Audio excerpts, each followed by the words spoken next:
Assalamualaikum warahmatullahi wabarakatuh. Sesaat lagi kita akan menyimak sebuah kajian Islam ilmiah Ahlus Sunnah wal Jamaah yang akan dibawakan oleh guru kita, Ustadz Roni Nuryusmansah SSY, masih membawakan kitab Usulus Sunnah. Pada kesempatan kali ini kita akan mengangkat tema makna kekufuran. Kajian ini diselenggarakan setiap hari Ahad ba'da maghrib sampai dengan selesai di Masjid At-Tauhid yang beralamat di Komplek Radio Roja Darussalam, Jalan PAK Abdurrahim nomor 326, Talang Semut, Bukit Kecil, Palembang. Mari kita simak apa yang akan beliau sampaikan. Semoga menjadi ilmu yang bermanfaat bagi kita, keluarga kita, dan kaum muslimin lainnya. Tafadhol masykurah Ustaz. Assalamualaikum warahmatullahi wabarakatuh. Alhamdulillahirrahmanirrahim. Wassalatu wassalamu ala nabiyina Muhammadin wa ala alihi wa ashabihi ajma'in wa man tabi'ahum bisanin ila yaumid amma ba'du. Segala puji bagi Allah Subhanahu wa taala yang pada malam hari ini Allah Subhanahu wa taala masih memberikan kita kesempatan untuk melanjutkan kajian rutin kita setiap malam Senin, membahas kitab syarah dari Usulus Sunnah Imam Ahmad yang dikarang oleh Syekh Sa'ad As-Satri hafizahullahu taala. Dan ini adalah perjumpaan kita yang ke-22 bersama Roja Darussalam 16,7 FM dan Sriwijaya Mengaji. Kemarin kita sudah bahas tentang sedikit muqaddimah tentang kemunafikan. Kita mengambil dari ucapan pengarang di sini rahimahullahu taala, wan nifaqu huwal kufru. Kemunafikan adalah bagian dari kekufuran. Dan kita bahas kemarin nifaq terbagi menjadi dua macam. An-nifaqu ala naw'ain. An-naw'ul awwal an-nifaqul akbar. Yang pertama adalah nifaq akbar atau yang dikenal dengan nifaq apa? Nifaq apa? I'tiqadi. Ya, i'tiqad artinya keyakinan. Dan an-naw'u tsani, dan macam yang kedua adalah an-nifaqul asghar. Nifaq kecil. Atau yang dikenal dengan an-nifaq nifaq amali, nifaq dalam perbuatan. Dan kita bahas bedanya. An-nifaqul akbar al-mukhriju min millatil Islam, bahwasanya nifaq akbar ini mengeluarkan seseorang dari agama Islam, dan inilah yang dibahas oleh Syekh atau Imam Ahmad, yaitu nifaq adalah kekafiran. Maksudnya nifaq besar, nifaq akbar. Yang kata Allah Subhanahu wa taala berbicara tentang orang-orang munafik yang dengan nifaq akbar dalam surah An-Nisa 145, innal munafiqina fid darkil asfali minan nar. Orang-orang munafik dengan nifaq akbar ini berada di dalam dasar api neraka. Dan sifat hadan nifaq al-akbar an yudhiral insanu nafsuhu linnasi annahu muslimun wa ya'malu a'malal muslimi fi dhahiri lakin fil batini yakunu kafiran sawa'un kana kafiran bi amrin ya'lamuhu aw kana kafiran bi amrin yadhunnu annahu la yu'addi lil kufri fa inna ba'dal ibad yu'addi a'malan yazunnuha la tu'addi bihi lil kufri fayakunu dhalika zanbu mukaffiran. Siapa orang-orang nifaq akbar adalah orang yang dia itu menampakkan dia sebagai seorang muslim. KTP-nya, agamanya apa? Islam. Akan tetapi di dalam batinnya dia itu adalah orang yang kafir. Baik kafir karena memang dia tahu dia itu kafir, Artinya dia benar-benar pura-pura Islam. Dia tahu dia seorang kafir dan dia berpura-pura masuk ke dalam Islam. Ini adalah golongan munafik di zaman Nabi Shallallahu Alaihi Wasallam. Atau ini yang paling banyak di negeri kita, orang munafik adalah dia yang merasa Muslim dan dia tidak merasa dia kafir, tapi perbuatannya, lisannya, keyakinannya menunjukkan dia sudah keluar dari agama Islam. Banyak orang-orang cendekiawan Muslim yang termasuk orang-orang munafik. Mereka menampakkan sebagai ahli di dalam dunia Islam, seorang profesor, tokoh agama, akan tetapi mereka mengatakan bahwasanya semua agama sama, pluralisme. Mereka memegang keyakinan liberalisme. Kita katakan mereka sebenarnya munafik, meskipun mereka merasa mereka bukan munafik. Jadi ada orang yang munafik karena dia paham dia adalah orang yang kafir, tapi ada orang yang munafik yang dia tidak sadar dia itu munafik. Waliyazubillah. Di antara contohnya adalah ya kisah dalam surah At-Taubah ayat ke-65 dan 66. Allah mengisahkan tentang orang-orang jenis kedua yang dia tidak sadar mereka itu keluar dari Islam. Kata Allah Subhanahu wa taala, "Wa la in sa'altahum la yaqulunna innama kunna nakhudu wa nal'ab. Qul abillahi wa ayati wa rasulihi kuntum tastahzi'un. La ta'tadiru qad kafartum ba'da imanikum." Jadi mereka orang-orang yang senang berolok-olok dan bercanda-canda tentang dalam urusan Islam, yang mengatakan bahwasanya yang berjenggot seperti kambing. Mereka bercanda lewat orang berjenggot, katanya. Atau orang yang sedang pakai cadar, ada ninja, Boruto, Mitsuki, Sarada. Ya. Karena saya ngajar SMP ya, jadi mau tidak mau tahu ya, bukan penikmat ya. Ya. Atau zaman dahulu, zaman saya kecil dulu, Ninja Hattori. Atau mengkritiklah misalnya kisah-kisah dalam Al-Qur'an ya, seperti orang-orang liberal yang banyak sering mengatakan Al-Qur'an ini adalah ya bualannya Muhammad. Ini ucapan-ucapan yang kufur, yang mereka nggak sadar. Yang mengatakan cadar itu seperti tong sampah berjalan, waliyazubillah. Orang-orang ini di perang Tabuk, mereka membicarakan sahabat Nabi, membicarakan Rasulullah Shallallahu Alaihi Wasallam dalam rangka jok, lucon, komedi.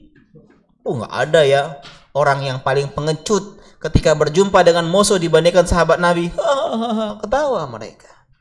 Nggak ada yang paling buncit perutnya. Jadi perut buncit itu termasuk aib di zaman sahabat, termasuk zaman sekarang ya. Karena itu saya diet ya. Ini dalam rangka bercanda, mereka mengejek sahabat. Sahabat gemuk, sahabat penakut, pengecut ya. Tapi dalam rangka main-main, enggak benar-benar meyakini demikian. Turunlah nih ayat. Ya, apakah dengan Allah, dengan Rasulnya, dan dengan ayat-ayat Allah yang syar'i maupun yang kauni kalian bermain-main?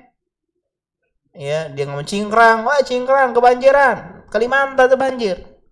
Ketawa, ya, atau orang menjadikan sebagai dark joke dalam stand up komedi mereka. Ya, dulu saya sudah pernah ya viral dulu orang yang mengolok-olok agama. Katanya kurma bercampur dengan babi, ya. Artinya gimana? Apakah ini kurmanya jadi kafir? Dalam rangka mengejek Islam, dan sekarang sering orang-orang seperti ini. Maka ini termasuk perbuatan yang kata Allah, jangan kalian minta maaf, qad kafartum ba'da imanikum. Kalian udah kufur setelah kalian beriman. Jadi tolong teman-teman yang punya keluarga yang kadang dia mengejek-ngejek Islam, tegur, ini berat. Pak, Bu, silakan, nggak setuju dengan jenggot, dengan cadar, nggak sependapat. Tapi tolong jangan ngejek. Karena mengejek syariat Islam, ya mengejek termasuk syarat-syarat yang banyak dibenci orang, ta'adud lah. Kemudian ini ya mengejek jenggot lah, mengejek misalnya cingkrang lah, mengejek jenggot lah, cadar dan seterusnya, maka ini termasuk bagian dari kekufuran wal iyazubillah. Ya. Jadi ini diantara jenis yang pertama. Ya. Dan Allah Subhanahu wa taala kalau kita belajar Al-Qur'an, itu Allah berbicara ketika membahas Al-Qur'an dalam surah Al-Baqarah, Allah berbicara tentang Al-Qur'an. Alif Lam Mim dzalikal kitabu la raiba fihi hudal lil muttaqin. Ya. Kemudian berbicara tentang tipe manusia dalam menyikapi Al-Qur'an. Ada 3. Yang pertama yang beriman, alladzina yu'minuna bil ghaib dan seterusnya. Yang kedua yang kafir. Yang pertama yang beriman dengan Al-Qur'an, yang kedua yang dia kafir. Innalladzina kafaru, ya, wa minan nasi, gimana ayat yang ke-6? Ya, alakum muflihun. Gimana?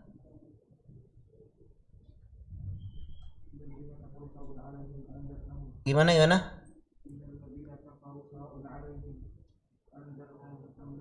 Pertamanya gimana? Innalladzina kafaru. Kayaknya enggak innalladzina kafaru. Ya, ulaika ala hudan min rabbihim wa ulaika humul muflihun. Innalladzina kafaru. Gimana satu-satu orang coba? Innalladzina kafaru binasawun alaihim anzartahum am lam tunzirhum la yu'minun. Ya, itu hanya beberapa ayat orang yang kafir dan orang yang beriman. Hanya beberapa ayat. Yang paling panjang apa? Orang munafik. Wa minan nasi ya man yaqulu amanna ya billahi wa bil yawmil akhir wa ma hum bimu'minin yukhadi'una Allah wa rasulahu yukhadi'una Allah ya waladina amanu wa ma yahda'una illa anfusahum wa ma hum yash'urun. Ya. Ini diantara orang-orang munafik itu sampai ayat 21, ya, sampai ayat 21. Orang yang paling banyak dibicarakan adalah orang yang munafik.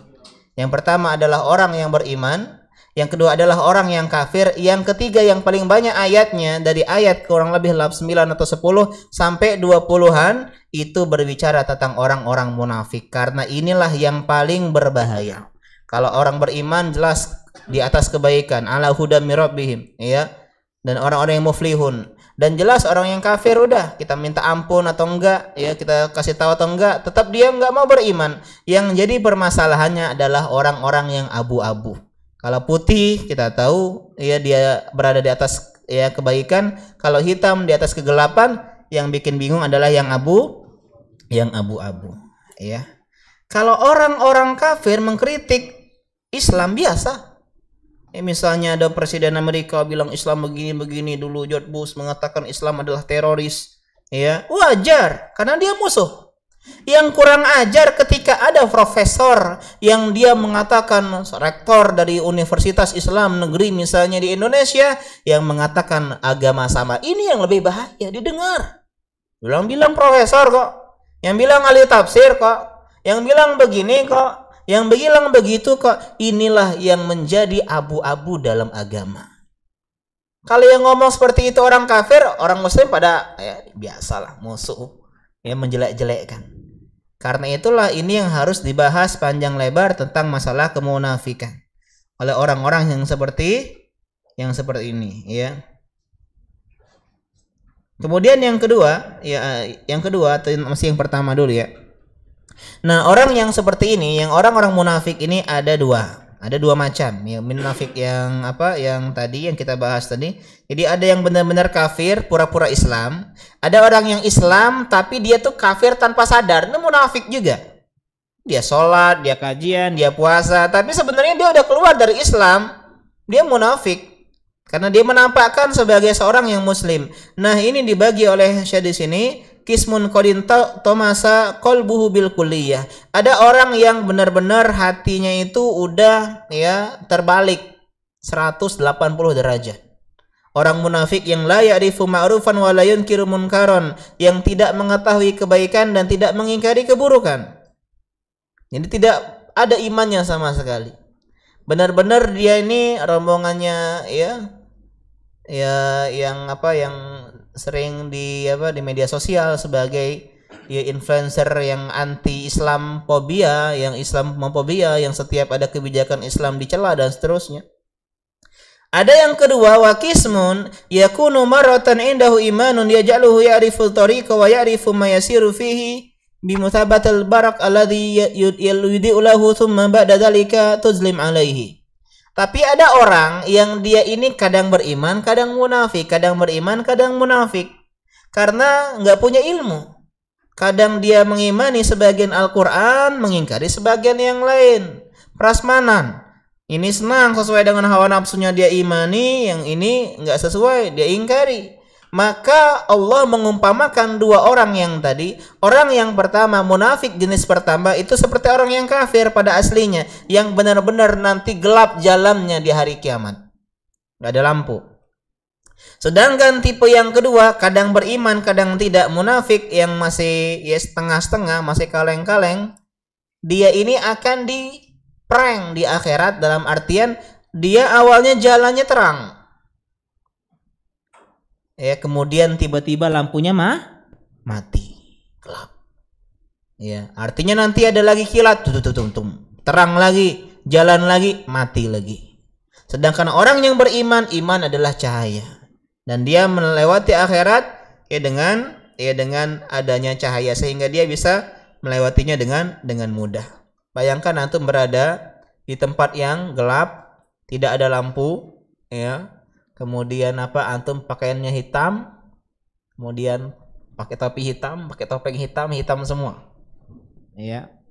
kemudian malam hari, kalau siang bohong kalau siang berarti terang, di malam hari dan semuanya hitam, kesulitan untuk berjalan. Karena itulah Allah mengumpamakan ilmu itu seperti cahaya, Nabi pun demikian. Karena itulah di antara hal yang paling pertama iblis laknatullah alaihi terapkan kepada kita untuk menggoda kita adalah dengan meninggalkan majelis ilmu agama. Dan ini kejadian di mana-mana. Wajah-wajah berubah. Setiap saya dari dakwah 2014 sampai 2021, berapa tahun itu? 7 tahun, wajahnya berubah-berubah. Kenapa? Karena inilah yang diinginkan oleh setan. Habis nikah nggak kajian, yang ikhwan-ikhwannya. Habis sibuk bisnis nggak kajian, buka cabang nggak kajian. Udahlah, yang muda-muda semua. Inilah yang menjadikan sebab kenapa banyak kita itu nggak mendapatkan ilmu. Karena kita menjadikan belajar itu sebagai sebuah pencapaian sesaat. Niat kita mungkin belajar cuman untuk dapat akhwat udah nggak ngaji lagi, alasan sibuk menafkahi. Padahal lebih semangat seharusnya kita kalau sudah punya istri, udah punya murid, harus semangat belajar. Kita pengajar. Kalau jomblo malas ngaji wajar, karena belum punya murid dia. Dia masih untuk mengangkat kebodohan dari diri sendiri. Kalau akhwat wajar mah, habis nikah nggak ngaji wajar. Homesick, hamil, kemudian melahirkan, nipas, menyusui, hamil lagi, dan seterusnya. Jadi wajar mereka nggak ngaji. Karena itulah kita nggak ada hamil, nggak ada mengandung, nggak ada haid, nggak ada. Harusnya laki-laki lebih semangat ngaji. Mungkin kuantitasnya berkurang, kuantitasnya berkurang benar. Tapi jangan sampai kita resign dari jalan menuntut ilmu agama. Wa'bud rabbaka hatta ya'tiyakal yakin. Sembahlah Tuhanmu sampai datang keyakinan, itu kematian. Artinya beribadah sampai mati, termasuk belajar ilmu agama sampai mati. Imam Ahmad yang udah jadi imam masih berlari-larian ke pengajian sampai ditarik bajunya oleh sahabatnya, ya Aba Abdillah, ilama tataqduma ulai sibyan, sampai kapan kau lari-lari sama tuh anak-anak kecil, pada pemuda yang mahasiswa atau para orang-orang muda yang belajar ilmu agama? Apa kata beliau? Ilal maut, sampai mati. Karena inilah diantara yang jadi deadline kita atau batas akhir kita belajar ilmu agama. Termasuk kita juga yang sudah menjadi seorang pengajar, seorang pendakwah, tetap harus belajar ilmu agama. Kalau seorang pendakwah berhenti belajar, maka itu adalah akhir dari dakwahnya. Karena faqidu syai' la yu'tih, yang tidak punya tidak akan memiliki. Istilahnya sebuah teko yang punya air, kalau dia ngasih air terus tapi dia nggak ngisi, maka lama-lama airnya akan hilang, akan habis. Ini kelompok yang pertama. Kelompok yang kedua, nifaq asghar, nifaq yang kecil. Apa itu nifaq yang kecil? Yaitu dia yudhiru syai'an min aslil islami khilafa ma yubtinuh. Dia menampakkan sebagian dari ajaran Islam, kemudian dia menyelisihinya di dalam sebagian yang lain, sebagian yang lain.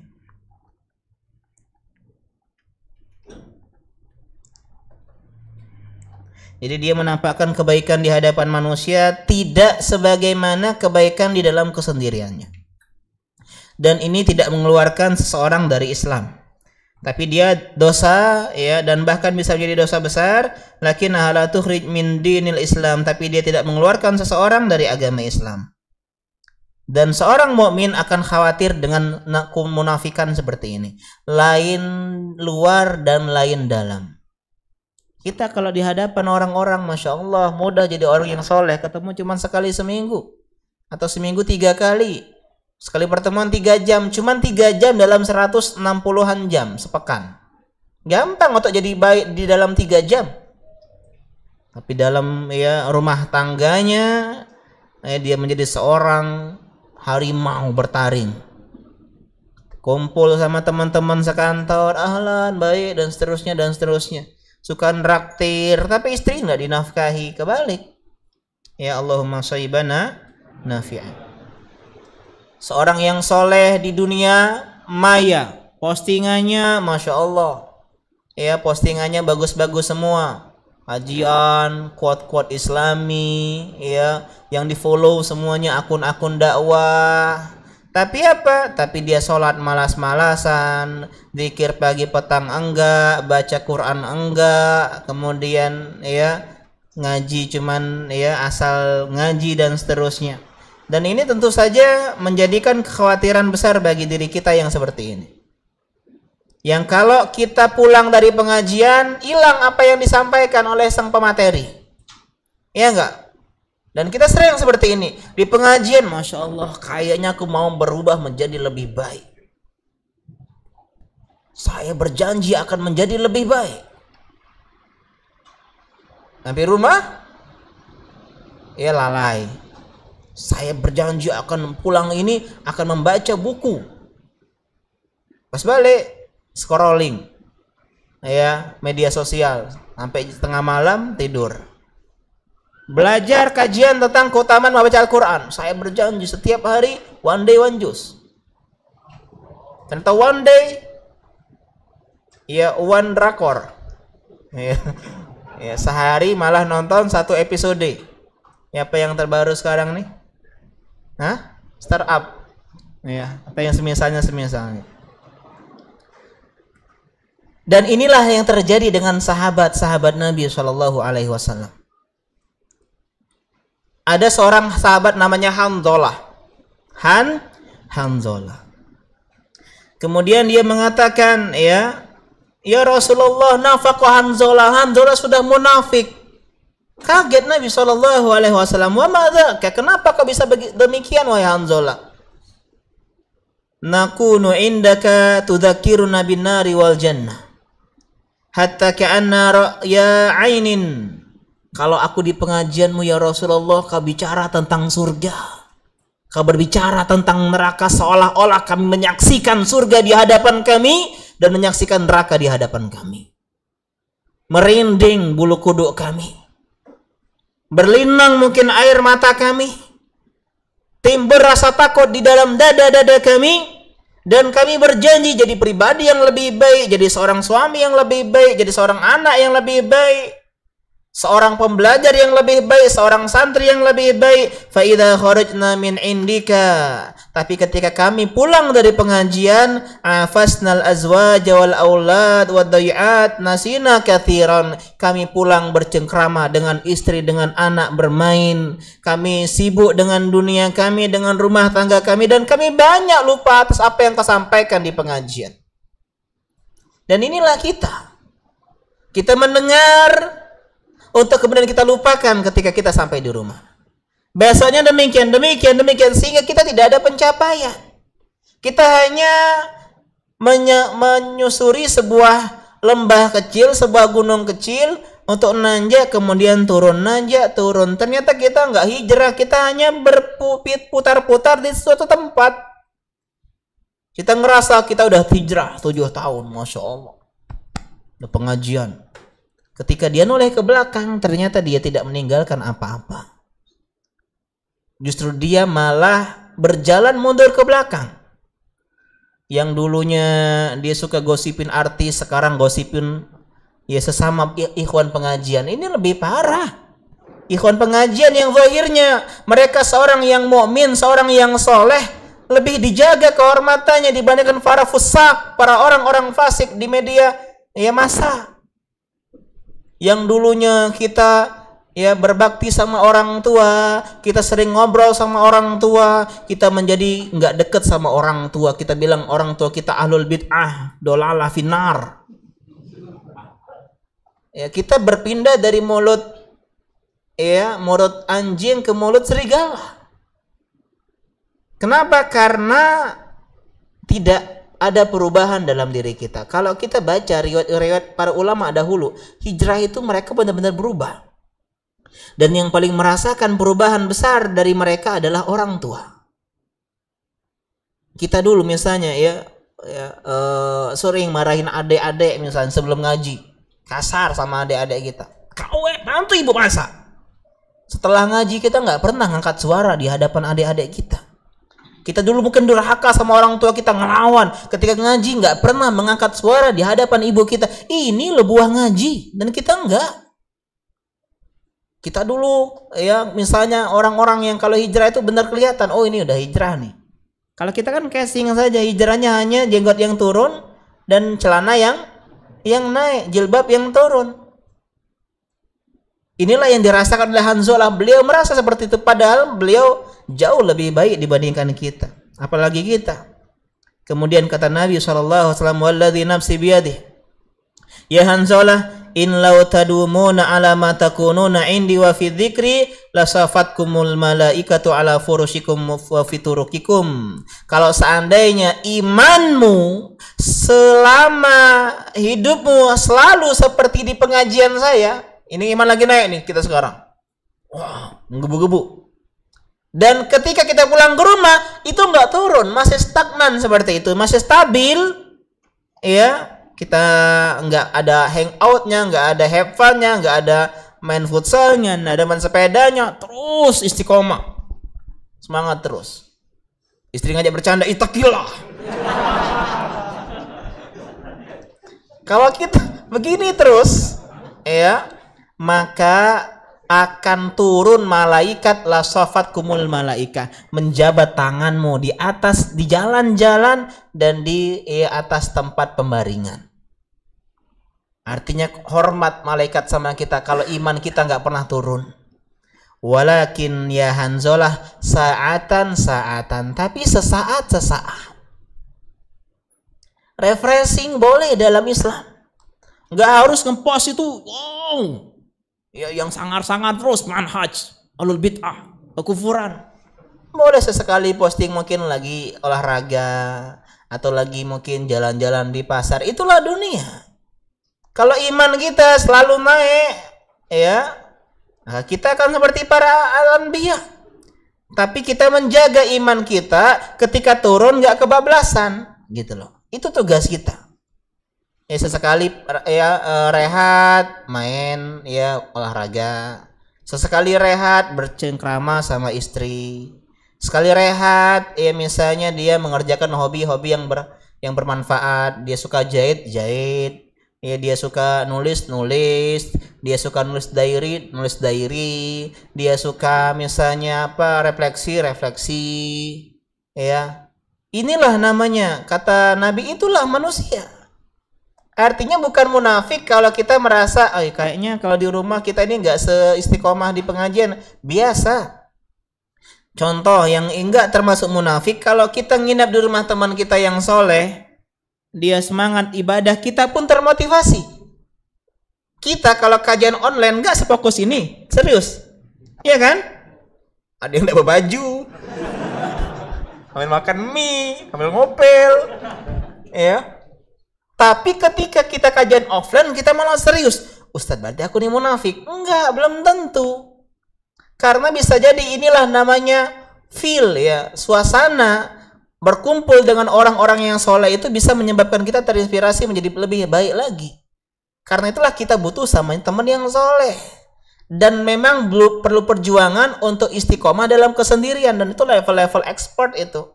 Level-level yang luar biasa, orang-orang yang bisa seperti ini, ya, ketika online tidak ada yang lihat, fokus. Masya Allah.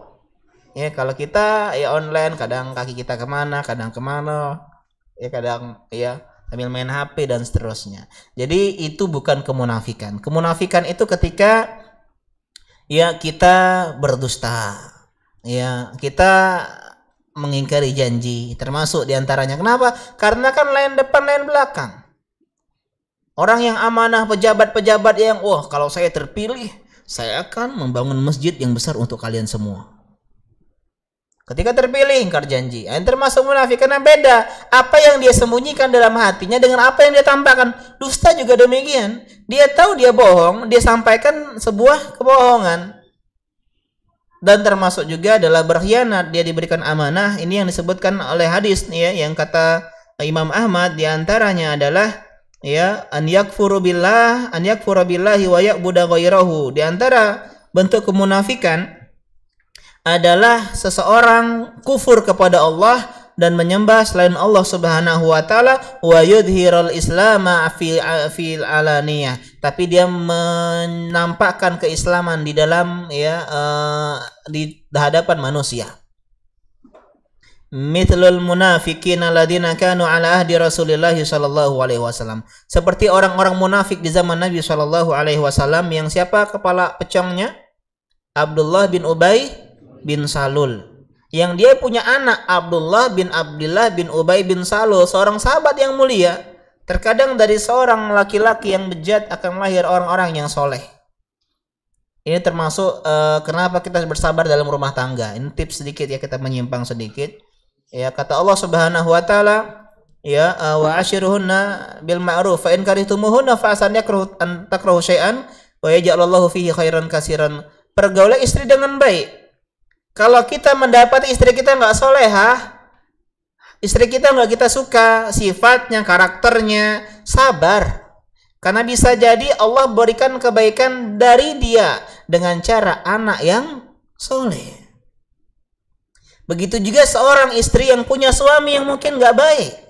Bersabar, bisa jadi suami tersebut memberikan dia anak yang soleh. Ya, ini diantara hal yang perlu diperhatikan. Dan para sahabat itu mereka semuanya takut kemunafikan.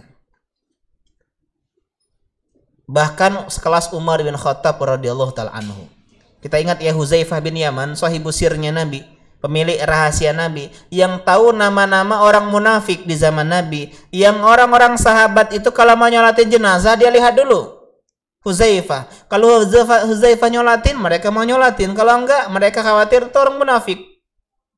Datang Umar ke Huzaifah bin Yaman, ya Huzaifah, tolong kasih tahu saya ini ada enggak di antara nama-nama orang-orang munafik yang Nabi sebutkan kepada dirimu? Dan ini bukan pencitraan. Ya, benar-benar beliau khawatir dan takut. Dan kalau kita bicara sejarah-sejarah sahabat itu subhanallah. Ya, ketika Umar bin Khattab kena tusuk oleh Abu Lu'lu'ah ya Al-Majusi, yang dia mengatakan ya ketika mau meninggal, mau ya suul khati, mau sakaratul maut, la alayya walali.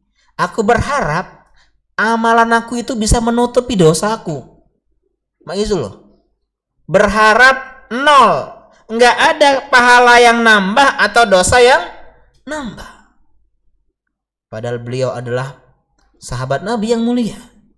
Berharap amal kebaikannya bisa pas dengan dosa-dosanya. Enggak rangkap, enggak kuadrat. Pas saja udah alhamdulillah, beliau berharap. Ya.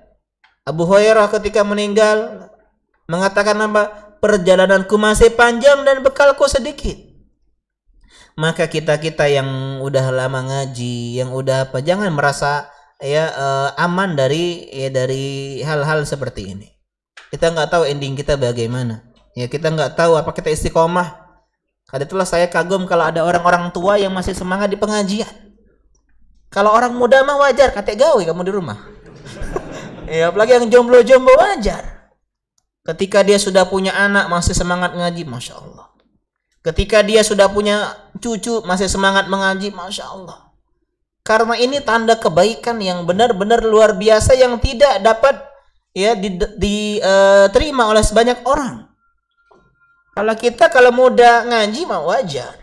Orang yang jenggotnya putih masih duduk di pengajian dengan semangat. Ini adalah hidayah yang sangat indah yang Allah berikan kepada mereka. Karena itulah sahabat seperti Tabi'in Ibnu Abi Mulaikah mengatakan adaraktuna talasina min ashabin Nabi sallallahu alaihi wasallam kulluhum yakhafu nifaq ala nafsihi ma minhum ahadun yaqulu innahu ala imani Jibril wa Mikail. Aku berjumpa dengan 30 sahabat, ini jumlah yang banyak. Semuanya khawatir mereka orang munafik. Tidak ada yang bilang, iman saya seperti imannya Israel, imannya Mikail, Jibril dan semisalnya. Bahkan kata Hasan Al-Basri, ma khafahu illa mu'min wala aminahu illa munafik. Yang merasa dia itu pasti munafik atau merasa dia itu munafik, itu adalah orang yang beriman, dan merasa dia itu nggak mungkin munafik, inilah tanda orang-orang yang munafik. Ya, inilah diantara sedikit pembahasan tentang kemunafikan, yang semoga Allah Subhanahu wa taala menjaga kita semua dari orang-orang seperti ini. Wa qalahu sallallahu alaihi wasallam salasun man kunna fihi fahuwa munafikun. Ada 3 yang mana ada pada diri seseorang maka dia adalah munafik. Hadza ala taghlidhi narwiha kama ja'at wa la nufassiruha. Dan kita terima hadis ini. Tanda munafik ada 3, pendusta, pengingkar janji, dan pengkhianat. Diberikan amanah, menyebarkan rahasia termasuk bentuk tidak amanah. Berdusta kecuali dalam kebaikan, kecuali dalam 3 hal. Yang pertama adalah dalam masalah perang. Boleh berdusta dalam perang. Sudah pernah kita sampaikan di sini tentang masalah berdusta ketika perang. Sebagaimana ada seorang sahabat yang dia itu battle, one to one, face to face. Jadi sebelum perang itu biasanya ada battle satu-satu dulu. Dia bilang, jangan ngajak kawan di belakang itu. Padahal enggak ada kawan. Mana kawan? Langsung di letaknya lehernya. Dan ini tidak berlaku di lapangan futsal. Perang Ustaz. Aku di kawan kau, pihak kau. Diopernya Kalau sekarang enak, sekarang udah keren ada kaos, ada kostum, jadi nggak bisa nipu. Ini yang pertama. Kita lanjutkan insyaallah setelah azan isya. Subhanaka Allahumma bihamdika asyhadu an la ilaha illa anta astaghfiruka wa atubu ilaik. Assalamualaikum warahmatullahi wabarakatuh.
Allahu Akbar,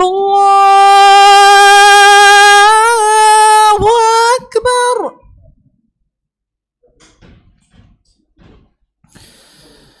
Allahu Akbar,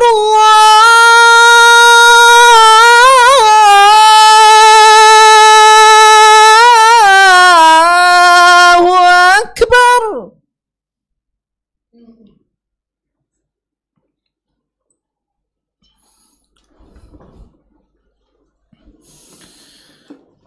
Asyhadu an la ilaha illallah.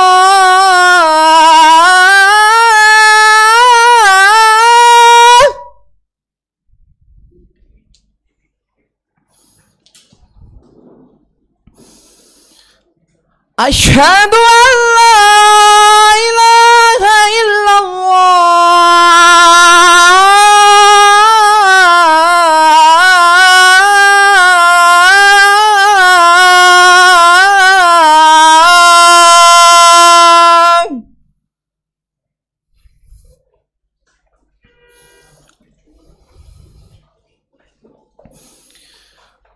Asyhadu anna Muhammadar Rasulullah.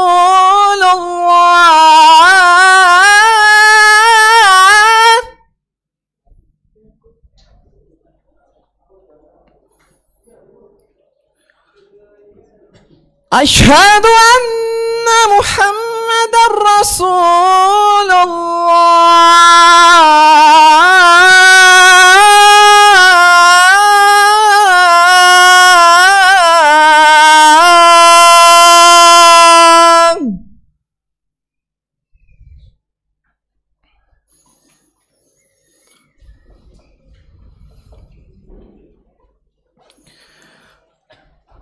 Hayya 'alas salah.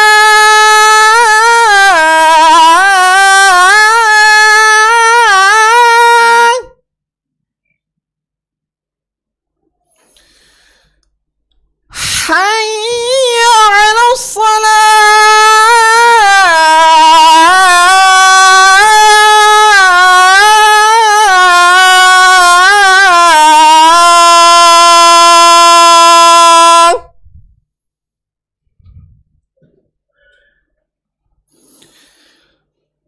Hayya 'alal falah.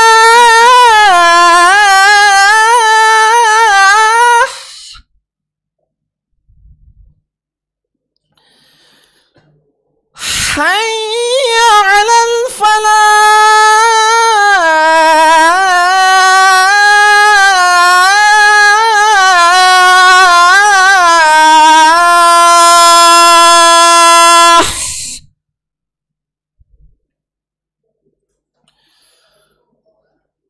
Allahu Akbar, Allahu Akbar. La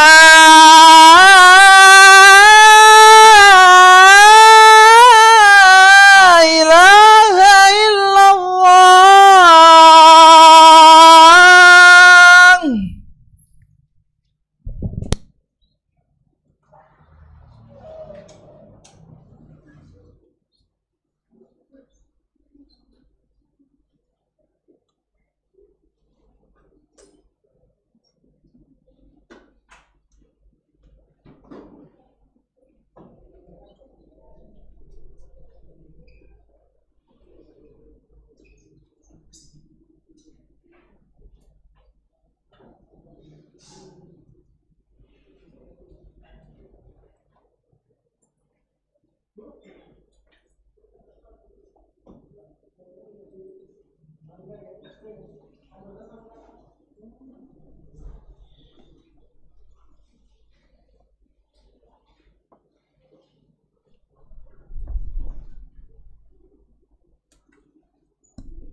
Allahu Akbar, Allahu Akbar. Asyhadu an la ilaha illallah. Asyhadu anna Muhammadar Rasulullah. Hayya 'alas salati, hayya 'alal falah. Qad qamatis salatu, qad qamatis salat. Allahu Akbar, Allahu Akbar. La ilaha illallah. Sawa tadi lu lurus. Maksudnya al-kabil nakib.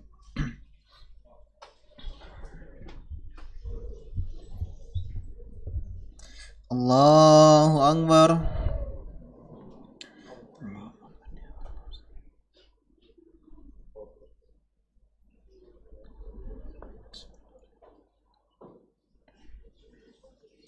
Alhamdulillahi Rabbil Alamin.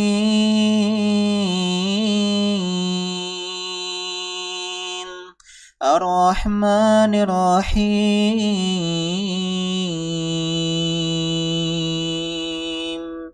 Maliki Yaumiddin.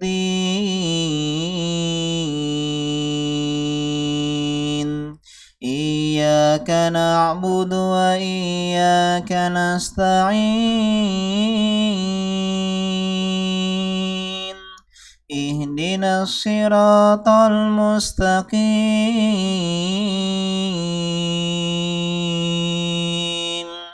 Siratal ladzina an'amta 'alaihim ghairil maghdubi 'alaihim waladdallin.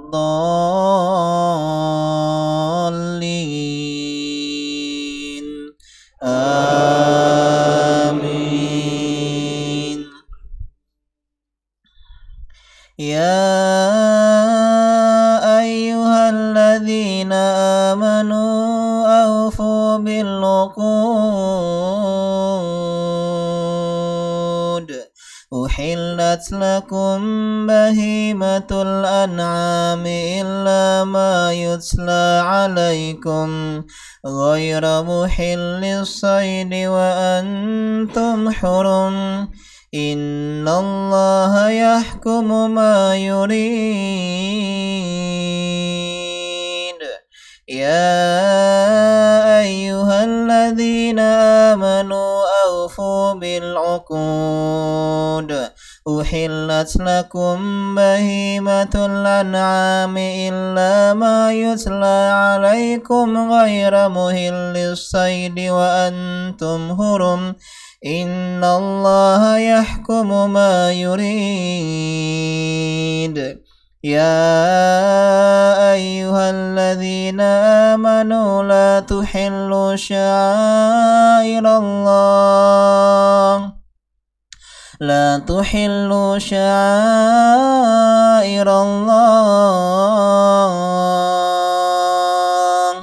wala syahral haram wala al-hadiya wala al-qalaid wala syahral haram wala al-hadiya wala al-qalaid wala al-qalaid wala minal baital haram yabtaguna fadlan min rabbihim wa ridwana wa idha halaltum fastadu wa la yajrimannakum shana'anu qaumin an saddukum wa la yajrimannakum shana'anu qaumin an saddukum 'anil masjidil harami an ta'tadu wa ta'awanu 'alal birri wat taqwa wa la ta'awanu 'alal itsmi wal 'udwan wattaqullah innallaha syadidul 'iqab. Allahu akbar.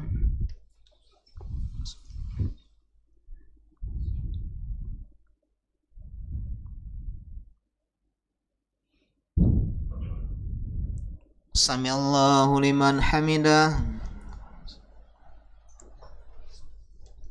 Allahu akbar.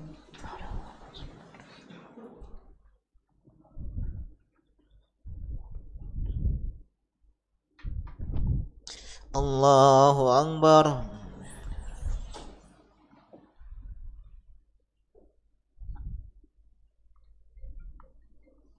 Allahu Akbar.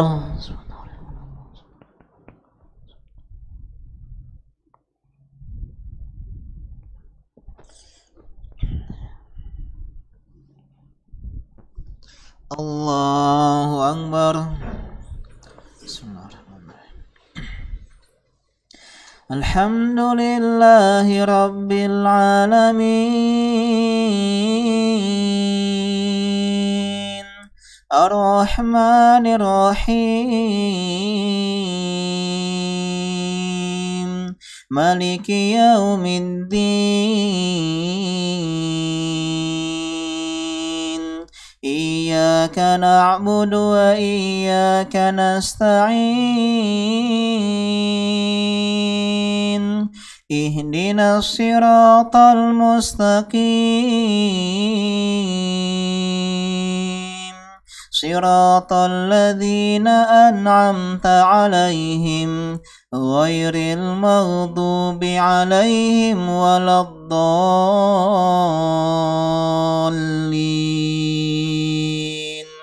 Amin.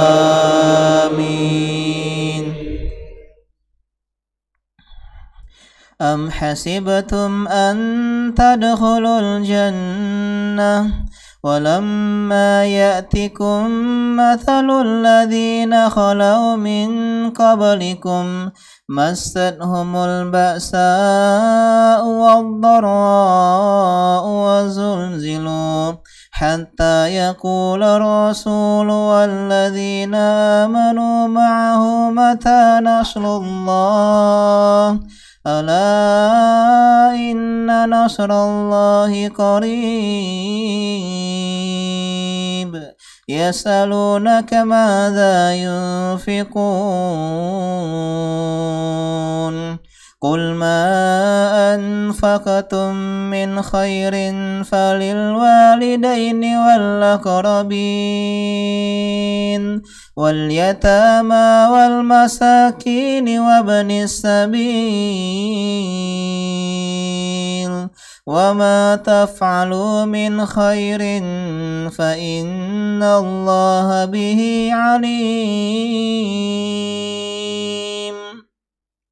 Kutiba alaikumul qitalu wa huwa kurhun lakum wa asa an takrahu syai'an wa huwa khairun lakum wa asa an tuhibbu syai'an wa huwa syarrun lakum wallahu ya'lamu wa antum la ta'lamun. Allahu Akbar.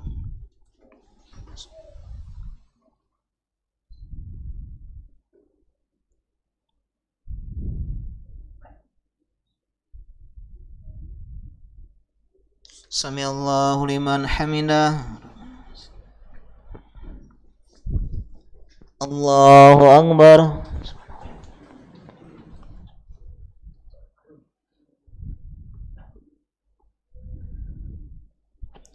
Allahu Akbar.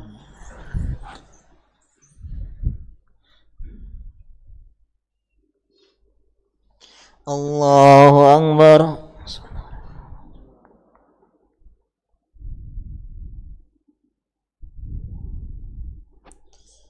Allahu Akbar.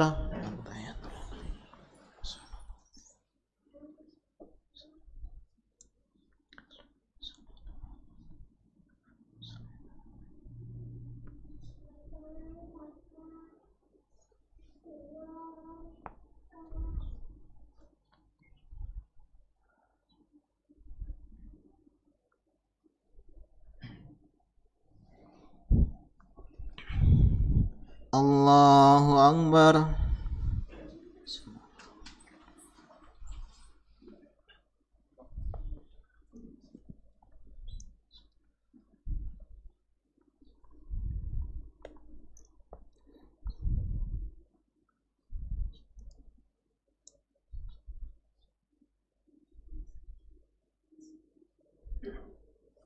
Allahu Akbar.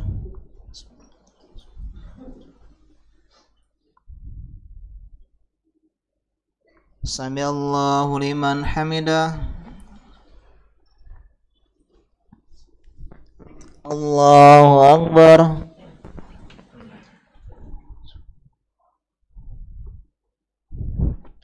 Allahu Akbar.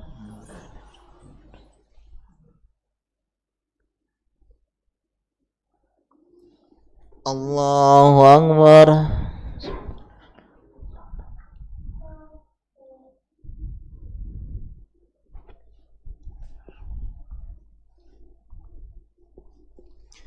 Allahu Akbar.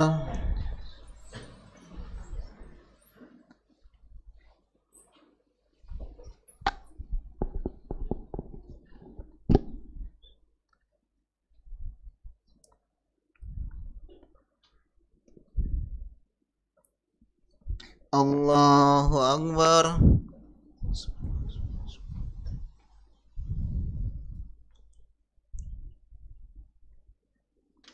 Sami Allahu liman hamidah.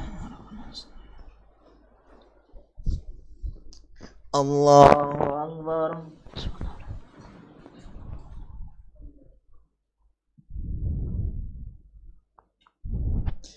Allahu Akbar.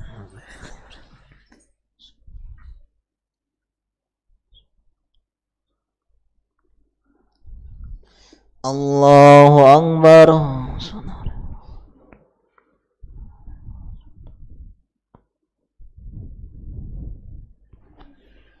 Allahu Akbar.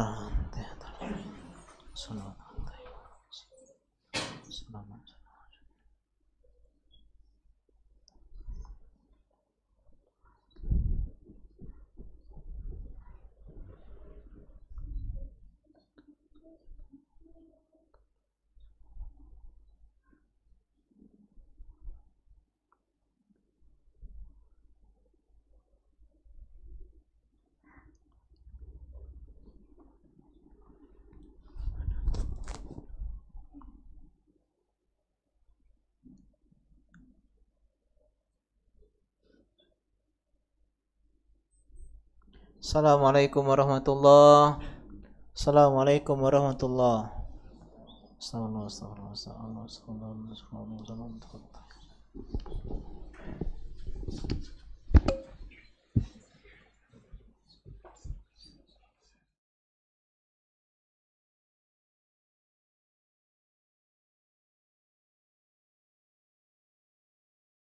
Bismillahirrahmanirrahim.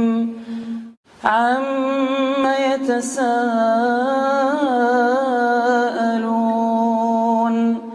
عَنِ النَّبَإِ الْعَظِيمِ الَّذِي هُمْ فِيهِ مُخْتَلِفُونَ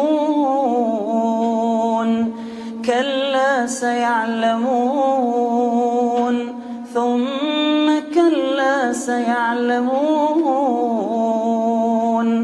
أَلَمْ نَجْعَلِ الْأَرْضَ مِهَادًا وَالْجِبَالَ أَوْتَادًا وَخَلَقْنَاكُمْ أَزْوَاجًا وَجَعَلْنَا نَوْمَكُمْ سُبَاتًا وَجَعَلْنَا اللَّيْلَ لِبَاسًا وَجَعَلْنَا النَّهَارَ مَعَاشًا وَبَنَيْنَا فَوْقَكُمْ سَبْعًا شِدَادًا وَجَعَلْنَا سِرَاجًا وَهَّاجًا وَأَنزَلْنَا مِنَ الْمُعْصِرَاتِ مَاءً ثَجَّاجًا لِنُخْرِجَ بِهِ حَبًّا وَنَبَاتًا وَجَنَّاتٍ أَلْفَافًا إِنَّ يَوْمَ الْفَصْلِ كَانَ مِيقَاتًا يَوْمَ يُنفَخُ فِي الصُّورِ فَتَأْتُونَ أَفْوَاجًا وَفُتِحَتِ السَّمَاءُ فَكَانَتْ أَبْوَابًا وَسُيِّرَتِ الْجِبَالُ فَكَانَتْ سَرَابًا إِنَّ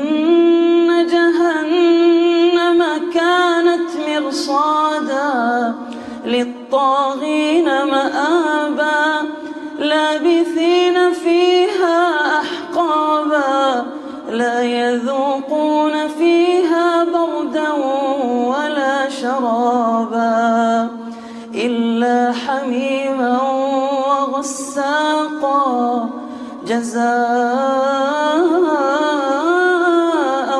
وفاقا إنهم كانوا لا يرجون حسابا وكذبوا بآياتنا كذابا وكل شيء أحصيناه كتابا فذوقوا فلن نزيدكم إلا عذابا إن للمتقين مفازا حدائق وأعنابا وكواعب أترابا وكأسا دهاقا لا يسمعون فيها لغوا ولا كذابا جزاء من ربك عطاء حسابا رب السماوات والأرض وما بينهما الرحمن لا يملكون منه خطابا يوم يقوم الروح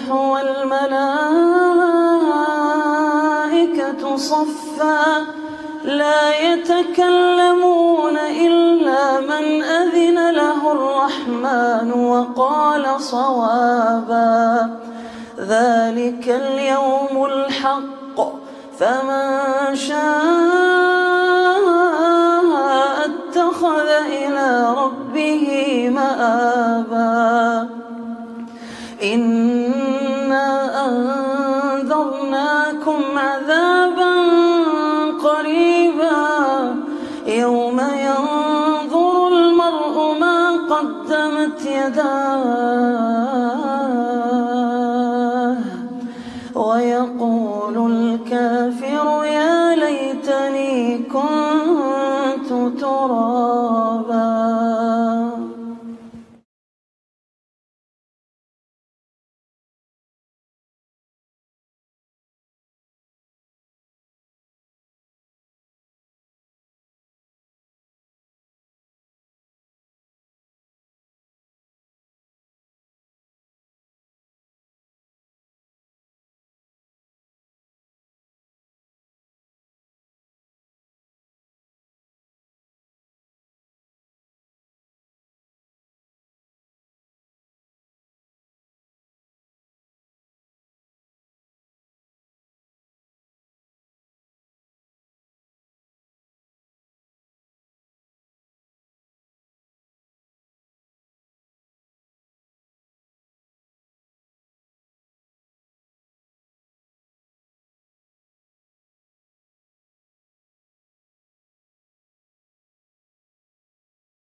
Alhamdulillah, salatu wassalamu ala Rasulillah wa ala alihi wa ashabihi wa man walahu wa la hawla wa la quwata illa billah. Ya, jadi kita sudah simpulkan tadi ya, lanjutkan kajian kita. Jadi di antara prinsip Ahlussunnah wal Jamaah adalah meyakini nifak itu adalah kekufuran, ya. Dan ini maksudnya adalah nifak yang akbar, bagian dari kekufuran, kufur akbar. Kemudian di antara prinsip Ahlussunnah wal Jamaah adalah memaknai kata-kata kufur dengan makna yang benar. Karena kita baca hadis-hadis dari Nabi SAW, beliau beberapa kali mengaitkan kekufuran dengan dosa-dosa besar. Sehingga orang yang tidak paham hal seperti ini, maka mereka akan terjumus ke dalam keyakinan mengkafirkan pelaku dosa besar. Di antaranya adalah firman atau sabda Nabi SAW dalam matan ya, Ushulus Sunnah. Kata Nabi SAW, la tarji'u ba'di kufaran dullalan yadribu ba'dukum riqaba ba'din. Janganlah kalian kembali setelahku kafir, kufur dan sesat, dan kalian memenggal leher kalian satu sama lain, sesama kalian. Begitu juga dalam sebuah hadis, idzal talqal muslimani bisayfaihi ma fal qatil wal maqtulu finnar. Kalau dua orang muslim berjumpa dengan kedua pedangnya, ingin berkelahi, ingin saling membunuh, maka yang membunuh dan yang terbunuh kedua-duanya di neraka. Dan juga hadis sibabul muslim fusukun wa qitaluhu kufrun. Mencela orang muslim itu kefasikan dan memeranginya, membunuhnya adalah sebuah kekufuran. Dari hadis-hadis seperti inilah Khawarij muncul. Wa qitaluhu kufrun, membunuh orang muslim kafir. Nabi yang bilang. Sehingga kita harus belajar bagaimana memaknai kata kufur yang benar. Wa mislu man qala li akhihi ya kafiru faqad ba'a bihi ahaduhuma. Dan juga hadis Nabi, siapa yang bilang sama saudaranya, "Oi kafir," maka ucapan kafir tadi akan kembali kepada salah satu dari keduanya. Kalau yang dipanggil memang kafir, untuk dia kekafirannya. Tapi kalau yang kita panggil bukan orang kafir, orang muslim kita panggil wahai kafir, maka dialah yang manggillah yang kafir. Wa mislu kufrun billahi tabarru'un min nasabin wa indaqqa. Kekufuran kepada Allah salah satunya di antara contohnya, dia berlepas diri dari nasab, tidak mengakui nasabnya, tidak mengakui anak kandungnya, tidak mengakui sebagai orang tuanya, malin kundang. Ini kafir. Nah, hadis-hadis seperti ini kalau tidak dipahami dengan baik, ini namanya nususul wa'id. Hadis-hadis tentang ancaman, kan ancaman ini. Maka orang terjemus ke dalam kesesatan kalau nggak paham dengan paham yang baik. Karena itulah teman-teman, belajar itu yang paling pertama adalah dengan duduk di pengajian, bukan membaca. Betapa banyak orang yang keliru dalam mengaplikasikan hadis karena dia cuma baca. Contoh, kalau orang mau lewat, kalau kita lagi sholat, ya, kemudian ada yang mau lewat di hadapan kita, dihalangi. Ini hadisnya. Kalau kita baca, lagi sholat jadi makmum, yang lewat. Padahal dia makmum. Padahal makmum itu nggak boleh menghalangi. Karena yang hanya pakai sutroh itu dua, imam atau munfarid. Alangkah kasihannya orang yang batal, pengen pipis, lagi sholat jamaah. Aduh, pengen pipis, dia batal sholatnya. Ketika dia mau ke WC, dihalangi. Oh, lihat belakang, di belakang nyalangi juga. Lihat ke kanan, dihalangi. Karena dia membaca dan tidak belajar fikih sholat yang benar. Tidak ada ceritanya yang menghalangi itu makmum. Dari Ibnu Abbas beliau ngisahin, saya pernah melewati jamaah lagi sholat, bahkan beliau naik dengan keledai, dengan ontanya, dengan hewan tunggangannya, tidak ada seorang pun yang menghalanginya. Karena sutrohnya imam sudah mewakili sutrohnya makmum. Orang ini nggak salah, dia benar. Tapi karena dia belum belajar fikih sholat, ya, dia hanya membaca hadis atau media sosial dan mengamalkan sesuai dengan apa yang dia pelajari, jadilah demikian. Karena itulah pentingnya kita berguru. Membaca itu adalah penunjang, sedangkan yang dasar adalah duduk. Karena itulah yang namanya seorang thalibul ilmi harus duduk.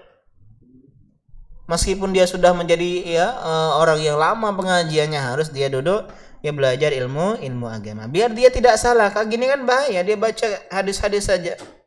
Yo, membunuh orang ini kafir. Bahkan saya pernah mendengar orang yang mengkafirkan orang yang berzina. Karena dia salah memahami la yu'min zanihi la yazni zanihi yazni wa huwa mu'min. Tidak beriman orang yang berzina ketika berzina. Oh, berarti berzina kafir. Ini bahaya.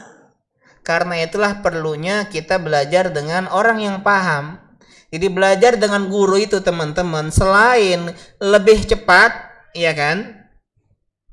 Kalau sama guru itu lebih cepat dibandingkan baca sendiri. Yang kedua, kita bisa memahami dengan benar.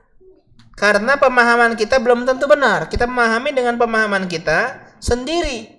Sedangkan guru kita sudah belajar lebih banyak dibandingkan kita, maka dia memahami dengan pemahaman yang lebih baik. Maka dalam masalah nusus-nusus wa'id seperti ini, manusia terbagi menjadi 4 golongan, kata beliau di sini. Jadi ketika orang yang membaca hadis-hadis tentang kafir, membunuh kafir, berzina kafir, mencuri kafir, ya minum khamar kafir dan seterusnya. Kelompok yang pertama, al-sinful awal an-nasu fi nususil wa'id ala arba'ati asnaf. Yang pertama adalah al-khawarij wal mu'tazilah wa kafatul wa'idiyah. Khawarij, mu'tazilah dan wa'idiyah alladzina yaquluna bil akhdhi bi hadhihi nususi wa imali zahiriha ma adami taqyidiha bin nususil ukhra al waridati fi hadzal bab. Wa rattabu ala dzalika takfir man amila mithla hadhihi al a'mali mutlaqan. Orang yang dia mengambil secara tekstual saja. Kafir. Yang ini kafir, yang ini kafir, sehingga dengan ini dalilnya, dalil ini. Kita sering bilang seperti itu. Iya, dalilnya benar, tapi pemahaman kita yang mungkin kurang tepat. Banyak orang yang memahami dalil, mengetahui dalil, tapi tidak memahaminya dengan baik. Khawarij, contohnya, sok pintar. Mereka hidup di tengah-tengah sahabat, tapi tidak bertanya dengan para sahabat, tidak duduk di majelis para sahabat, memahami Al-Quran dengan pemahaman mereka sendiri. Inil hukmu illa lillah, hukum hanyalah milik Allah Subhanahu wa taala. Ali kafir, Muawiyah kafir, berhukum dengan manusia. Ayatnya benar. Tapi salah, ya, tahqiqul manatnya salah. Penerapannya salah. Jadi orang-orang seperti ini mereka tekstual saja. Ini kafir, maka dia katakan pelaku dosa besar kafir. Ini dalil-dalilnya banyak, hadisnya sahih, Bukhari, Muslim dan seterusnya. Asinfusani, kelompok yang kedua, lawan dari yang pertama. Mereka menolak hadis-hadis ini. Mereka adalah al-murji'ah. Mereka adalah murji'ah. Alladzina yaquluna innal imana la yanqusu bisababi hadhil afali wa la yakunu al-'abdu naqisul imani bisababi fi'li hadhil ma'asil kibar wa man fa'ala hadhil umura minal muslimina fa imanuhu mislu imani Abi Bakar wa Umar. Mereka mengatakan orang yang mengerjakan dosa-dosa yang disebutkan yang kufur-kufur tadi, ini tidak berkurang keimanannya. Imannya tetap sempurna, perfecto. Meskipun dia mengerjakan perbuatan dosa besar, membunuh, berzina, minum khamar dan seterusnya, imannya tidak berkurang. Bahkan iman mereka seperti Abu Bakar dan imannya Umar bin Khattab radhiyallahu ta'ala anhuma. Murji'ah. Yang penting hati, tidak. Ngapa ada berjilbab? Yang penting jilbabi hati dulu. Ngapa tidak sholat? Yang penting Allah itu Maha Pengampun, Maha Pengasih. Iya, ala kelemak ngomong ya. Ini murji'ah. Dia terlalu berharap banyak dengan Allah Subhanahu wa taala tapi nggak ada rasa takutnya. Asinfu tsalis, orang yang ketiga, dia tawakuf, abstain. Yaquluna naqifu inda hadhihi nusus wa la nafasiruha wa la na'rifu ma'naha. Kita enggak tahu makna hadis-hadis ini, wallahu alam. Ya, kita tawakuf, abstain, kita enggak mengumumkan pendapat apapun tentang ayat-ayat ini, tentang hadis-hadis ini. Ya. Dan asin farabi, ini yang tepat, yang keempat, yaqulu inna hadhihi nusus mutlaqatun ghairu muqayyadatin wa ja'at nususun ukhra muqayyadah fa nuqayyidu nususal wa'idi bi ghairiha minan nusus. Kita katakan ini nas-nas yang mutlak. Mutlak yang tidak muqayyad. Ya, ini usul fikih ya. Usul fikih ini dijelaskan ya dengan bahasa Indonesia agak susah. Mutlak itu artinya undefined. Apalah itu ya? Cek ini ya. Ya. Tolong panggilkan santri. Tolong panggilkan santri. Santri kan ada SD, ya, SMP, SMA, kemudian idat lugawi, ya, kuliah. Ini mutlak, tidak ada embel-embelnya. Tolong panggilkan ikhwan. Tolong panggilkan ikhwan. Apakah semua ikhwan? Semua ikhwan nggak dipanggil? Tolong panggilkan ikhwan. Ya, mau ngangkat motor ini, mau dorongin. Tolong panggilkan ikhwan. Tolong panggilkan seorang ini, akhi, seorang apa? Jamaah kajian. Apakah semua jamaah kajian dipanggil? Tidak. Cuman satu, tapi ditentukan enggak siapa dia? Apakah dia Ricky, apakah dia Fatur? Ya, apakah dia Jimmy? Ya, tidak ditentukan. Inilah yang namanya mutlak. Tolong panggilkan santri. Beda kalau saya bilang tolong panggilkan santri SD. Ya, ini muqayyad, udah ada embel-embelnya. Tolong ambilkan air. Air bisa air putih, iya. Bisa air teh, iya enggak? Bisa air susu? Ya, mutlak. Tapi kalau saya bilang muqayyad, tolong ambilkan air susu. Air susu. Nah, dalam memahami ayat atau hadis, kalau ada yang mutlak dengan muqayyad, kita ambil yang muqayyad. Contoh gini, saya bilang, tolong panggilkan santri. Ini mutlak ya. SD, SMP, SMA bisa dipanggil. Kemudian saya tambahkan lagi, tolong panggilkan santri SD. Boleh nggak panggil santri SMP? Kenapa nggak boleh? Karena sudah ada muqayyadnya. Contoh, dalam masalah tayamum, dalam salah satu wudhu saja, tangan, mutlaknya tangan tuh sampai pergelangan tangan. Ya ayyuhalladzina amanu idza qumtum ila sholati faghsilu wujuhakum wa aydiyakum ilal marafiq. Tangan kalau dibilang basuh tangan artinya sampai sini. Karena itulah wasariqatu faqtu aydiyahuma, yang mencuri dipotong tangannya sampai pergelangan tangan. Ini namanya mutlak. Tapi di ayat wudu dibilangkan ilal marafiq, muqayyad sampai siku. Boleh nggak wudu cuma sampai pergelangan tangan? Nggak boleh, karena yang mutlaknya sudah ditampal dengan muqayyad. Begitu juga nas-nas tadi. Ini mutlak. Yang bunuh kafir, yang berzina kafir, ini khamar kafir. Tapi kita lihat ada ayat-ayat atau hadis-hadis yang lainnya yang memuqayyadkan yang mutlak. Di antaranya adalah man qala la ilaha illallah khalisan min qalbihi dakhalal jannah. Siapa yang mengucapkan la ilaha illallah ikhlas dari hatinya masuk surga. Jadi ada yang bilang ini kafir, ini bilang surga.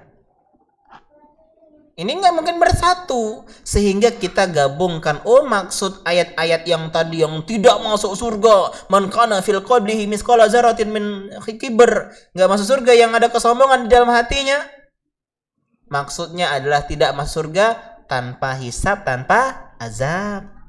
Jadi kita menggabungkan. Oh, maksud ini artinya kufur yang tidak mengeluarkan dari Islam. Itulah yang kita kenal dengan kufur asghar. Kufur ada dua, kufur akbar, kufur asghar. Syirik ada dua, syirik akbar, syirik asghar. Orang yang berhukum dengan hukum selain Allah Subhanahu wa taala, selama dia tidak menganggap itu lebih baik, faulaika humul kafirun. Apa kata Ibnu Abbas? Kufrun duna kufrin. Kafir di bawah kekafiran, artinya kufur asghar.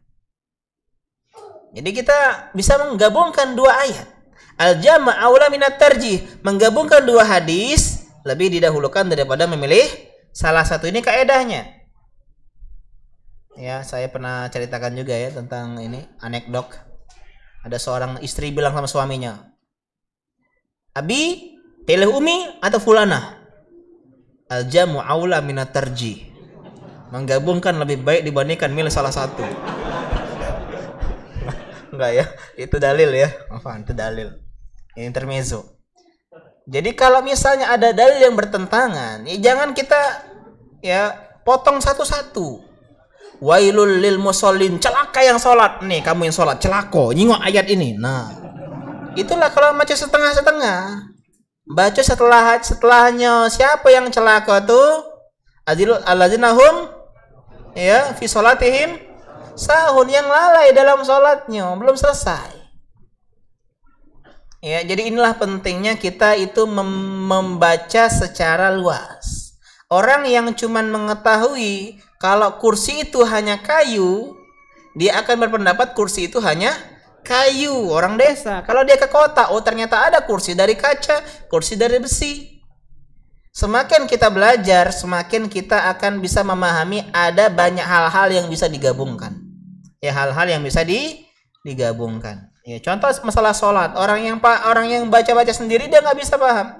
Ada hadis yang mengatakan mengangkat tangan sejajar dengan bahu. Ada yang mengatakan sejajar dengan telinga. Nah, bingung dia.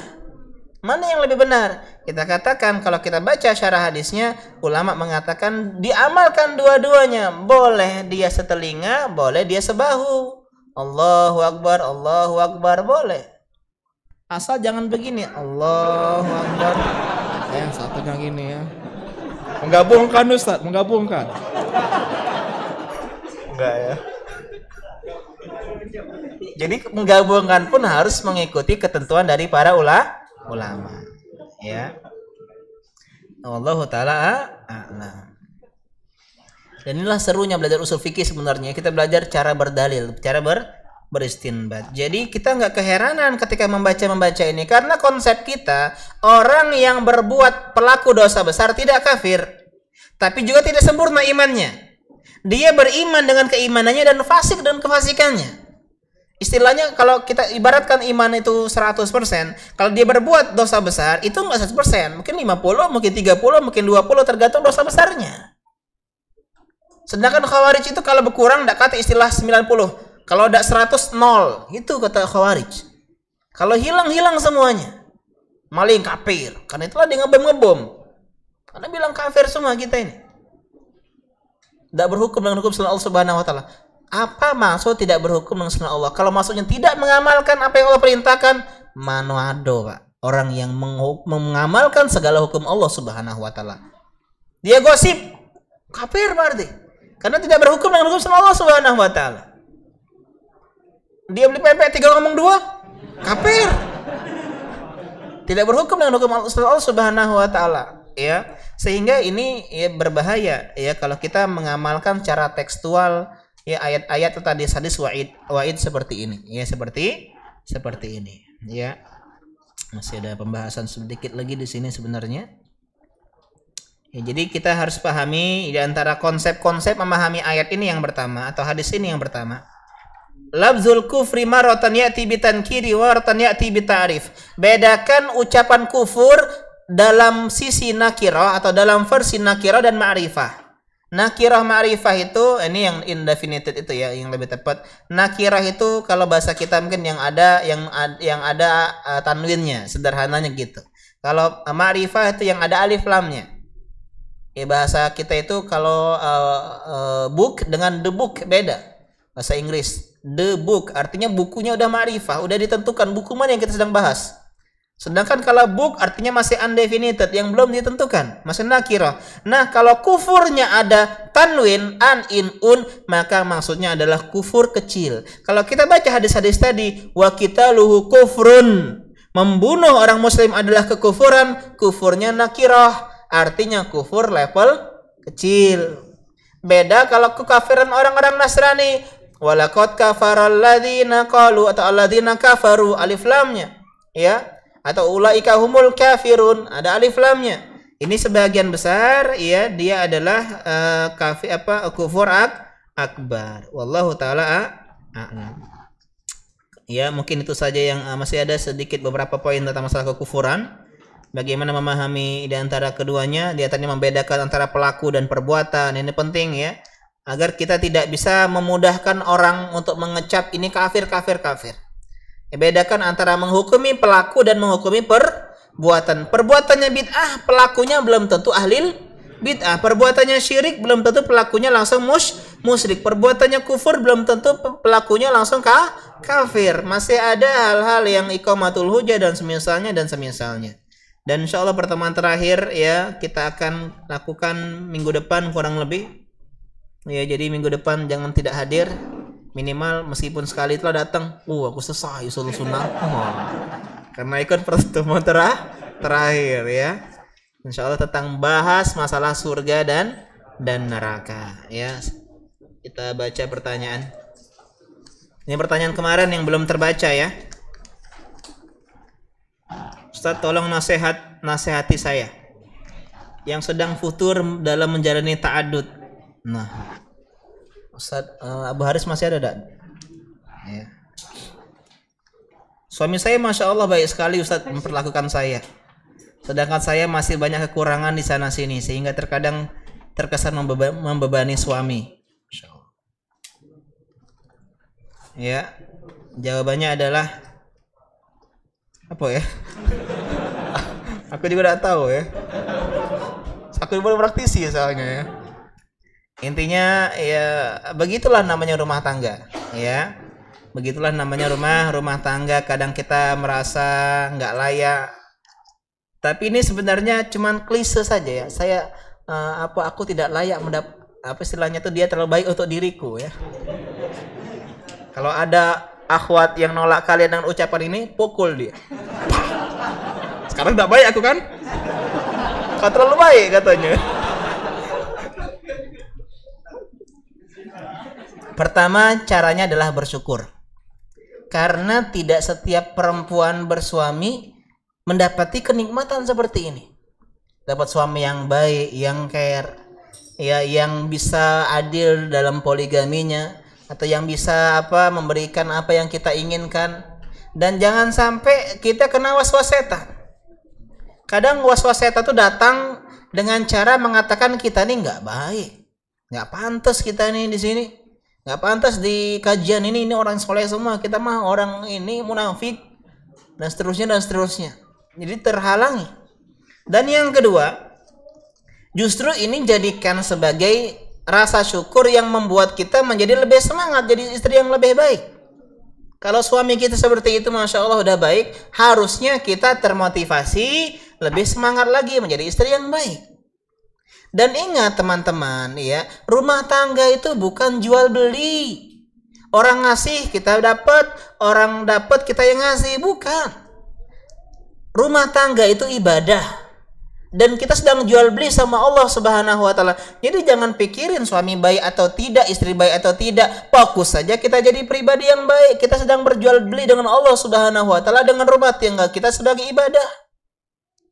Kalau kita menjadikan rumah tangga sebagai hukum timbal balik, reward and punishment, kecewa.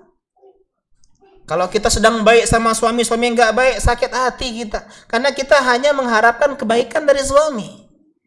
Ikhlaslah dalam berumah tangga. Berumah tanggalah karena Allah Subhanahu wa taala. Saya nggak peduli Pak Ustadz istri saya gimana, suami saya bagaimana. Yang penting saya fokus jadi istri yang soleha. Udah selesai. Kadang kita kan Ustadz, saya ini sudah menjadi istri yang soleha, tapi kenapa suami saya masih seperti itu? Tapi nah ini karena udah salah konsep, Mbak atau Bu, Ibu ini menjadi istri soleha itu karena siapa sih? Karena Allah apa karena suami? Apa karena pengen suami baik? Saya itu baik sama suami, biar suami tidak poligami. Nah salah berarti. Ketika suaminya mau poligami, langsung kecewa dia. Bukan karena Allah Subhanahu wa taala, sakit hati. Kenapa Asiyah bisa bertahan sama Fir'aun hidup? Karena dia paham konsep ikhlas dalam ibadah. Kenapa Nabi Lut alaihissalam bisa bersabar punya istri yang tidak taat? Karena dia paham konsep ibadah. Saya dapat ya kemarin baca-baca tentang sejarah Umar bin Khattab. Ada ucapan yang sangat indah. Yang saya akan jadikan quote di Cinta Sehidup Surga ya, cuman belum ya.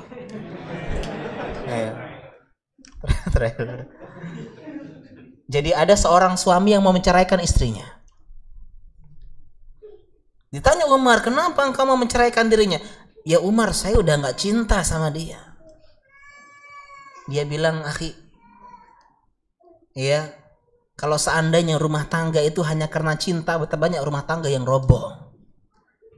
Kenapa rumah tangga tidak bisa dipertahankan? Karena ya istilahnya kenapa nggak pertahankan rumah tangga? Di atas komitmen, di atas perbuatan baik, di atas perasaan, di atas simpati.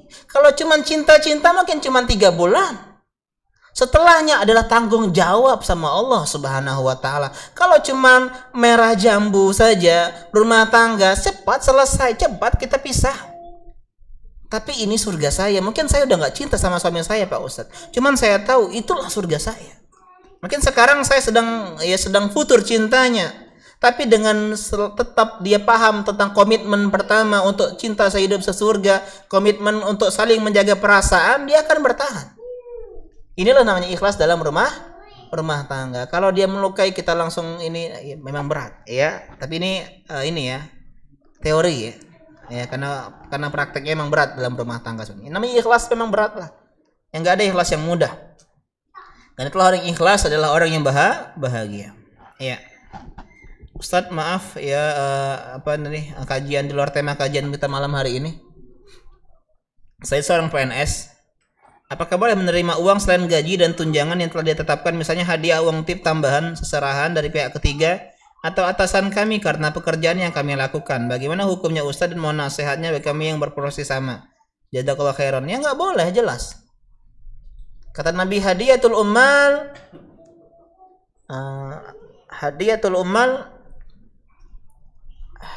koruptor itu harta gulul. Hadiah bagi pegawai adalah korupsi. Kita udah digaji oleh pegawai oleh negeri, maka kita nggak boleh menerima uang tip, uang dari pihak ketiga ya atas pekerjaan yang kita lakukan. Dan kalau emang itu tugas kita ya, kalau itu emang tugas kita. Tapi kalau bukan tugas kita, boleh.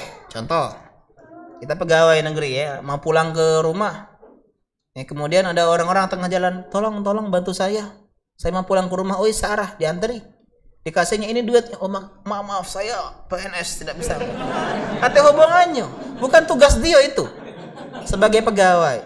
Tapi kalau birokrasi administratif emang dia tugas dia. Ini ya, coba bayangkan gara-gara tip lah orang nggak mau bekerja, ya nggak sekarang ini, karena dia nunggu ada tipnya. Kalau nggak ada tip, nggak semangat bekerja karena sudah jadi budidaya. Ini pegawai ya, kalau beli pedagang bayar lebih. Bu, sebenarnya saya pengen bayar lebih, Bu. Coba ibu kan sebagai seorang pedagang, kalau ditambah tips adalah gulul, enggak. Ya kalau penjual mah kita tambahin lebih nggak masalah, karena itu dia memang penjual. Ini pegawai yang gaji oleh karyawan. Ustaz, bagaimana cara mengatasi hati yang terpaut pada seorang ikhwan?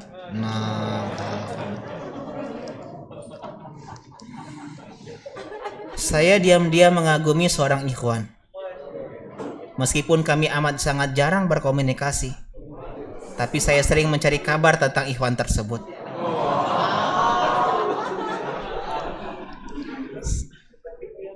Secret admirer ya. Pengagum rahasia ya. Cukup mengetahui dia baik-baik saja dan masih jomblo mampu membuat hati saya sangat bahagia.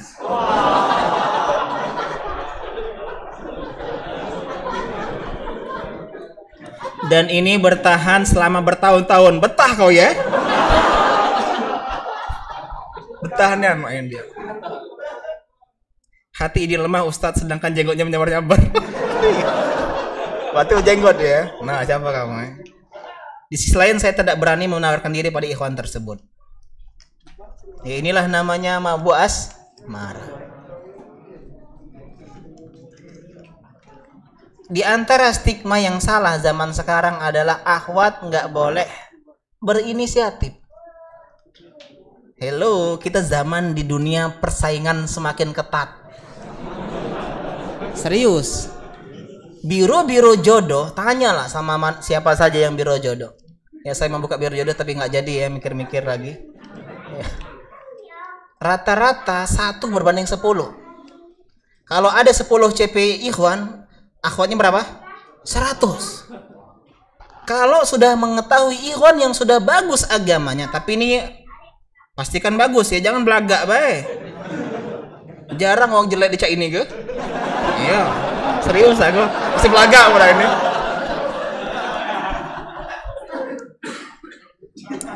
Ya maka nggak ada salahnya menawarkan diri. Khadijah radhiyallahu taala anha binti Khuwailid, ketika dia mengetahui dia kan seorang janda 40 tahun, meninggal 2 kali suaminya. Kalau paham konsep ya asal basing be, ya enggak, dia dilamar tolak karena dia pengen mencari suami yang idaman. Ketika dia kenal dengan Muhammad Shallallahu Alaihi Wasallam yang benar akhlaknya, yang jujur ya ucapannya, budi pekertinya indah, dia nggak malu bilang sama Nafisah. Nafisah ini sahabatnya, untuk menyampaikan kepada Muhammad Shallallahu Alaihi Wasallam bahwa Khadijah ingin menikah dengannya. Nggak tercela. Ya asal dipastikan benar-benar bagus, jangan cuman baik media sosialnya saja. Coba tanya tetangganya, tanya keluarganya, ya. Maka nggak, daripada tersiksa dalam rindu seperti ini, menjadikan malam semakin panjang dan kuota lebih banyak habisnya, ya. Ya semoga ini ya, ya coba mungkin bisa nemuin kita, ya kita tanya ikhwannya juga, jadi penghubung, apalagi misalnya ada umahat sampaikan, ya misalnya ada akhwat antum kenal sama ini, suami antum kenal gak sama ini, sampaikan, ya nggak ada masalahnya, nggak ada kati malu nenda, ya. Bolehkah kita tamak dalam memohon atau berdoa kepada Allah seperti minta ditambah kekayaan walaupun dia sudah memiliki kekayaan?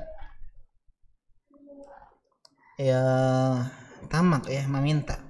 Boleh itu kalau dia meminta kekayaan dan dijadikan itu sebagai sebab untuk meraih keutamaan di akhirat. Ya Allah jadikan saya kaya terus, ya.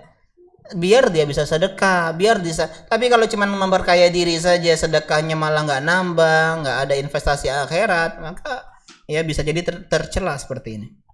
Apa yang dimaksud dengan tawasul? Boleh dan pada siapa kita boleh bertawasul? Tawasul artinya adalah menjadikan sebuah sarana antara kita sama Allah Subhanahu wa taala. Boleh bertawasul dengan apa yang diperbolehkan dalam syariat Islam. Di antara contohnya adalah bertawasul dengan nama-nama Allah Subhanahu wa taala. Ya Allah, ya Rahman, rahmatilah aku. Ya Allah, ya Ghaffar, ampunilah aku. Boleh. Atau bertawasul dengan amal-amal soleh. Ya Allah, aku ini kajian di Tauhid tiap hari, ya Allah. Berikanlah aku, ya Allah, kalau semua itu ikhlas karenamu, ya Allah, jadikanlah saya ya seorang ikhwan yang menemukan ya sepotong hatinya yang solehah, ya Allah. Bertawasul dengan amal solehnya. Tapi kalau amal solehnya memang bagus niat. Ya Allah, aku ini sedekah galak 5.000. Jangan tawasul mah itu. Ya. Dan boleh bertawasul dengan doa orang yang soleh. Ustaz tolong doain Ustaz gitu. Boleh ya. Orang yang dianggap soleh ya. Bagaimana cara menegur akhwat yang ngobrol dengan suaranya mengganggu? No, ini terus ya.